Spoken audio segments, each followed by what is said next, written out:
Hello, and thanks for joining me. This week, I am reflecting on the poet Rumi. I love this poet. He, of course, was a Sufi in the Middle Ages, and his poetry is full of such wisdom. And there's a famous quote from one of his poems that I'm going to read you right now. Out beyond ideas of wrongdoing and right doing, there is a field. I'll meet you there. When the soul lies down in that grass, the world is too full to talk about. So, what is he pointing to, this field beyond wrongdoing and right doing? And it's really ideas of wrongdoing and right doing. Well, he's talking about the space of connection, of course, but it's specifically the space beyond our egos, beyond our personalities, and beyond our identities. Because in our egos, for example, that is where we find ourselves thinking that we are right and someone else is wrong. I'm right, you're wrong. And we've all had that experience of thinking that we're right. We know what's going on. We absolutely know what's going on. And it's actually that kind of thinking that gets us into trouble. That's what gets us into conflicts without resolution. It's what's gotten us into these political divides. It's thinking that our way is the right way, that we're the good ones and they're the bad seeds. There's a whole thing around polarities that I think has become a major problem, definitely in the US and in other parts of the world too. That instead of seeing opposites or polarities as being complementary, we see them as being enemies of each other. We see them as being right and wrong, good and evil. And I think life is much more complex than that. But what Rumi is pointing to is a space in which none of that exists. When we're in the space that's beyond that connective space, the space of love. And when I say love, I don't mean romantic love or even personal love. I mean universal love, a love and acceptance for everything and everyone. That's what Rumi's pointing to.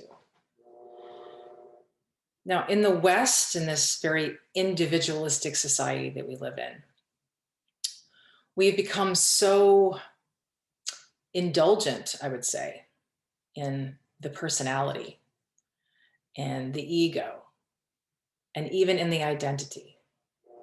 Now, I don't say that these are inherently wrong things. It's not wrong to explore identity. In fact, it's very important. It's also very important to explore the personality and the parts of the personality that are creating conflicts within us. It's important to do that. And yet, that's not the end of the story, because what ends up happening oftentimes is that we get stuck there. We get stuck in our personalities and we're unable to see anything beyond that. And in a way, that's a way of being victimized by our histories, and victimized by our thoughts about ourselves, our stories about ourselves. So this field that Rumi is talking about is the field of presence and of beingness without judgment, without praise or blame. It's just that pure space of connection. In that space, Our personalities and our identities are really more like the textures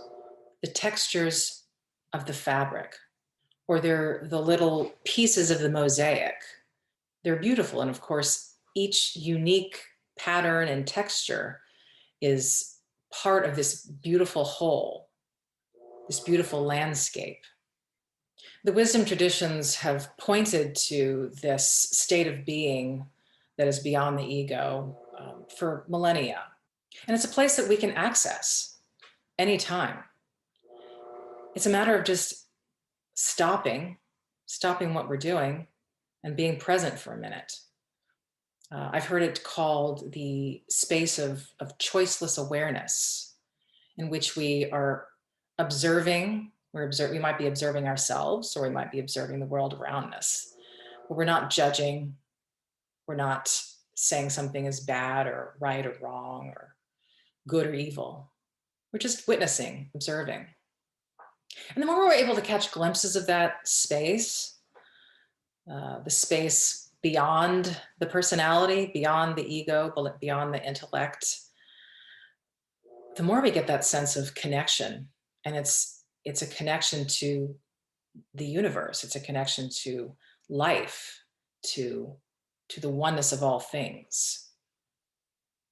Suffering greatly diminishes because it's no longer us against the world. It's us in the world. It's us in this moment in which we are perfectly safe.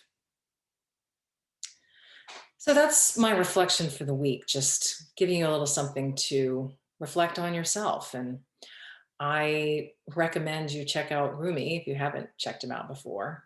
He's got some real gems to offer. So see if you can find your way to the field this week and see what that experience is like for you. What's it like not to have the burden of your personality haunting you? And if you're wondering what I'm talking about, well, you're welcome to join my community. There's an ongoing discussion there about this kind of thing, just exploration of this crazy life that we're all part of, this amazing journey that we're on. It can be easy to find yourself suffering and struggling on the journey, but if you know where to look, it can be just as easy to enjoy the ride, to really embrace all aspects of the journey. So you're invited to join me. And also feel free to stop in next week for my next video. All right. Hope you have a wonderful, wonderful week.